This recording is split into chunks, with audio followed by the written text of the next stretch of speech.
Pushpraj, news 18 Buxar.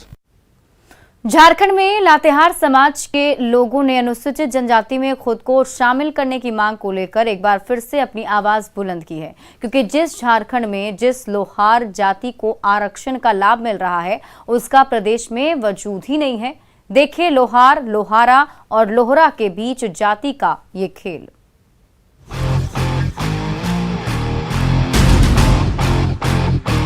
Jharkhand में लोहार समाज के लोग अनुसूचित जनजाति में शामिल होने के लिए अब कानूनी लड़ाई लड़ रहे हैं। दरअसल लोहार जाति को केंद्र सरकार के नियमानुसार झारखंड में ओबीसी कैटेगरी में रखा गया है, लेकिन झारखंड में अनुसूचित जनजाति की जो सूची है उसमें लोहारा और लोहरा जाति को शामिल किया गया है। आरटीआई की रिपोर्ट के अनुसार झारखंड में लोहारा जाति का कोई वजूद ही नहीं है और न ही इस जाति को कोई प्रमाण पत्र जारी किया जाता है, जबकि लोहरा जाति को एसटी सूची में शामिल कर आरक्षण दिया जा रहा है। इसी को आधार बनाकर लोहार जाति के लोगों ने हाईकोर्ट में याचिका दायर की। लोहार जाति के लोगों ने गुहार लगाई है कि सरकार आखिर आरक्षण किसे दे रही है। मतलब साफ है कि पूरा पेच लोहार, लोहारा और लोहरा शब्द के बीच फंसा है।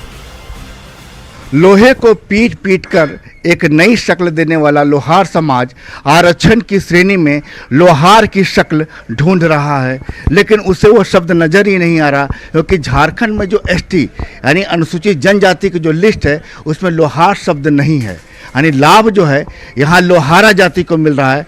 जो आरटीआई की एक रिपोर्ट कहती है कि झारखंड में लोहारा नाम की कोई जाति है ही नहीं। हम इस समय मौजूद है रांची के अपर बाजार में, जहाँ हमारे साथ लोहार समाज के कुछ लोग हैं। हम उनसे बात करेंगे कि जो आप लोग का संविधान में कहा गया है कि लोहार समाज को अनुसूचित जनजाति माना जाए, तो क्या आप लोग को झारखंड में इसका लाभ मिल रहा है एसटी का? नहीं, हम लोग का तो यहाँ पर एसटी का कोई लाभ नहीं मिल रहा है। ऐसे तो आपका बिहार में और बंगाल में पूरा एसटी का लाभ मिल रहा है, लेकिन झारखंड में हम लोग अभी तक कोई एसटी का लाभ नहीं मिला।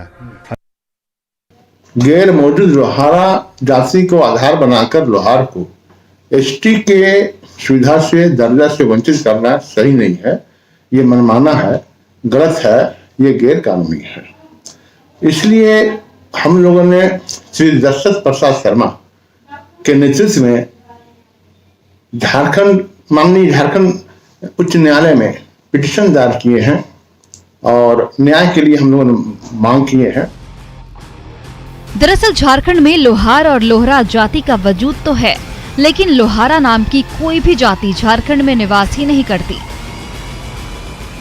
इस बात की पुष्टि आरटीआई की रिपोर्ट के साथ साथ लोहरा जाति के लोग भी करते हैं। लोहारा जाति यहाँ नहीं है और ये हम लोहरा हैं, हमारा सूची नंबर 21 में दर्ज है। लोहारा शब्द या लोहारा जाति यहाँ नहीं है जी, नहीं। और ये मूल काम क्या है? हमारा मूल काम ये है कि हम लोग किसानों का हल फाल पजाना, उन लोग का कृषि औजार बनाना, और अभी तो वर्तमान में पढ़ लिख गए हैं तो कुछ नौकरी भी कर रहे हैं। ये बोलते हुए कि यहाँ पर जो रिजर्वेशन एसटी कैटेगरी में दिया जा रहा है वो लोहारा जाति को दिया जा रहा है, जबकि हमारे क्लाइंट पिटिशनर का बोलना है कि इन्होंने आरटीआई के माध्यम से सारा जिला में और सर्किल ऑफिसर से रिकॉर्ड मंगवाया, जिसमें रिकॉर्ड में आरटीआई में ये कहा गया है कि लोहारा जाति के यहाँ समुदाय के कोई भी लोग ना पाए जाते, ना ही लोहारा जाति का कोई जाति सर्टिफिकेट भी इशू होता है। तो फिर लोहारा जाति को आपको रिजर्वेशन देने का औचित्य ही क्या है? ऐसे में सवाल ये है कि जब लोहारा नाम की कोई जाति है ही नहीं, फिर झारखंड सरकार की कार्मिक प्रशासनिक सुधार और राजभाषा विभाग की चिट्ठी में लोहरा शब्द के साथ लोहारा का जिक्र क्यों किया गया है, जबकि सरकारी दस्तावेज में जिस लोहारा शब्द का जिक्र है वह जमीन पर कहीं मौजूद ही नहीं। पूरा मामला लोहार, लोहारा और लोहरा शब्दों के पेच में फंसा है। दरअसल लोहार जो जाति के लोग हैं वो बाकायदा झारखंड हाईकोर्ट में ये मांग कर रहे हैं कि संविधान की धारा के अनुसार उन्हें अनुसूचित जनजाति में शामिल किया जाए, लेकिन सरकार की जो लिस्ट है एसटी की उसमें लोहारा शब्द का जिक्र है, लेकिन लोहारा जो शब्द है, जो जाति है, वो कहीं पर एग्जिस्ट नहीं करती है। झारखंड में कोई वजूद उसका नहीं है। ये चिट्ठी है कार्मिक प्रशासनिक विभाग की, जिसमें साफ लिखा है कि लोहारा और लोहरा की उत्पत्ति असुर जनजाति से हुई है। इनका जो आगमन है ये मध्य प्रदेश के सरगुजा से हुआ है और 30-32 के खतियान में इनका जो जाति और कौम में लोहार दर्ज है। मतलब जिनको लोहरा कहा जा रहा है, जिनको जाति का लाभ मिल भी रहा है एसटी का, वो दरअसल 1932 में लोहार हैं। लेकिन सरकार जिन्हें लोहारा कह के जो लाभ दे रही है एसटी का, वो कहीं पर आरटीआई की रिपोर्ट के अनुसार कहीं पर उनका कोई वजूद ही नहीं है। तो पूरा जो मामला जो है लोहार, लोहारा और जो लोहरा शब्द है इसके पेच पे फंसा हुआ है। अब कोर्ट में ये पूरा मामला है।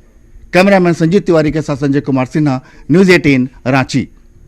वैशाली के महुआ में किन्नरों ने कलश यात्रा निकाली और काली मंदिर में 11 किलो का घंटा चढ़ाया। किन्नरों ने बताया कि वे लोगों की सुख समृद्धि के लिए पूजा कर रहे हैं।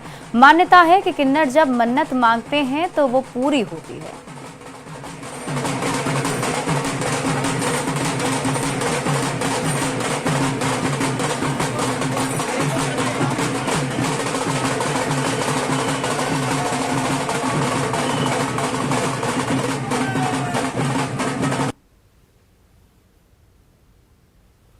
गुमला के नक्सल प्रभावित केरागानी में गाजे बाजे और सांस्कृतिक कार्यक्रम के साथ कम्युनिटी पुलिसिंग का नजारा दिखाई पड़ा।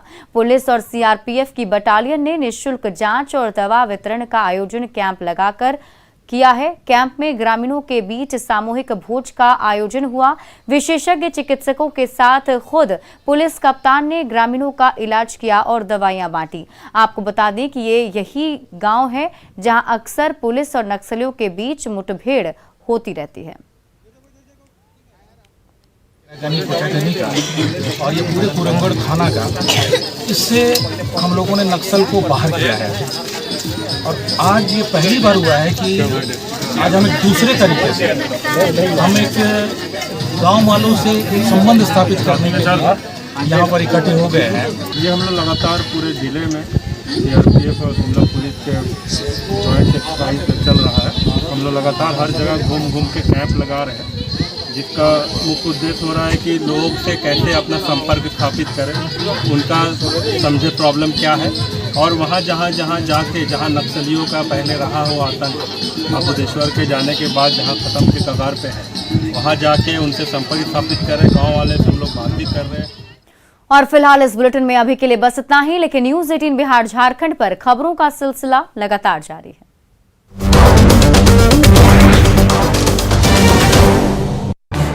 इस न्यूज़ हेडलाइन